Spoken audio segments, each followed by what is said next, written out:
नीमच जिले की जावद तहसील के वनखंड लासुर के ग्राम जनकपुर के बीट बसेड़ी भाटी के कक्ष क्रमांक 89 में शासकीय वन भूमि को अभिलेखों में हेरा फेरी कर राजस्व भूमि बताकर सनलाइट एल्कोलाइट कंपनी को अवैध आवंटित किया गया, जिस पर हो रहे अवैध अतिक्रमण को विधि संगत रोकने के लिए अपने वरिष्ठ अधिकारियों के दिशा निर्देश पर क्षेत्रीय रेंजर विपुल प्रभात करोरिया अपने दल बल के साथ कार्यस्थल पर पहुंचे थे, जहां बिना अनुमति के सनलाइट एल्कोलाइट प्राइवेट लिमिटेड द्वारा कार्य किया जा रहा था, जिस पर क्षेत्रीय रेंजर विपुल द्वारा विधि अनुरूप।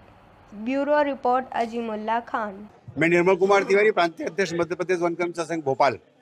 तपती दोपहर कड़कड़ाती ठंड और घनघोर वर्षा के अंदर हाथ में डंडा लिए वन और वन्य प्राणी की सुरक्षा में वन विभाग का कर्मचारी लगातार लगा हुआ है।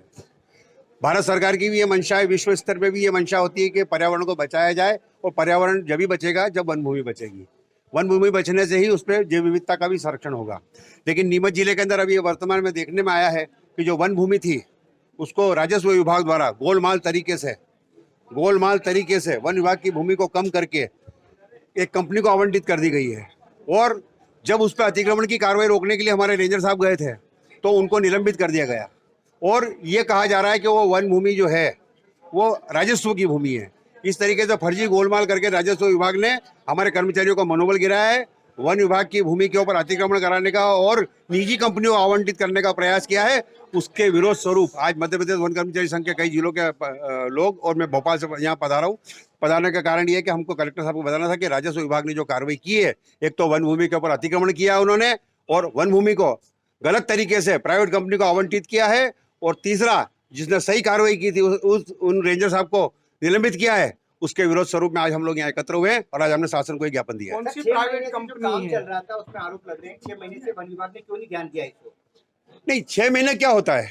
आपकी अगर कोई भूमि है और उसमें आपका लगातार आपका नाकेदार जा रहा है, ये आज से थोड़ी है। तो गजट नोटिफिकेशन है, गजट नोटिफिकेशन तो 1956 में हुआ है, उसके सब उसके कागज लगे हुए हैं। और ये तो इन्होंने अपने नक्शों में गोलमाल किया है। जब संयुक्त सर्वे हुआ एक दिन पहले भी, उसमें भी इन्होंने माना था कि फॉरेस्ट की जमीन है, बाद में फिर इन्होंने अंडरग्राउंड किया। अब इन्होंने क्या लेन देन किया, इन्होंने क्या गड़बड़ की, और जिसने सही कार्रवाई करने की कोशिश की वन विभाग के कर्मचारी ने, उसको निलंबित कर दिया गया। एसडीएम का कहना है इसमें वन विभाग के जो डीएफओ हैं उनके द्वारा पंचनामे पे लिखा गया था, साइन करेगा, इसको लेकर क्या करते? देखिए साहब, जो पंचनामा बनता है उसमें दोनों पक्षों को दिया जाता है, उसकी कॉपी इनको नहीं दी है। और उसकी कॉपी के अंदर आप मुझे बताइए, आप और हम मिलकर अगर पंचनामा बना देंगे, कलेक्ट्रेट मेरा है तो मान लोगे क्या? कलेक्ट्रेट जो गजट नोटिफिकेशन होगा उस हिसाब से चलेगा। कोई भी भूमि, कोई भी संस्था, कोई भी प्रॉपर्टी वो गजट नोटिफिकेशन से होती है, रजिस्ट्री से होती है। जब शासन का गजट नोटिफिकेशन है, सुप्रीम कोर्ट के निर्देश है कि वन भूमि के अंदर कोई हस्तक्षेप नहीं कर सकता है। इन्होंने गोलमाल किया राजस्व विभाग ने, और राजस्व विभाग ने जब प्राइवेट कंपनी को चीज आवंटित कर दी गई तो उस पाप को छुपाने के लिए इन्होंने हमारे वन विभाग के रेंजर साहब को निलंबित किया।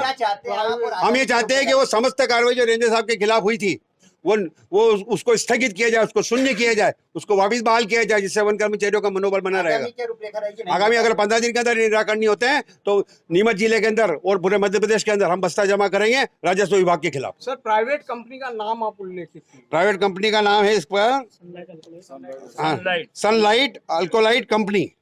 आपका नाम? मैं निर्मल कुमार तिवारी, प्रांताध्यक्ष मध्य प्रदेश वन कर्मचारी संघ भोपाल।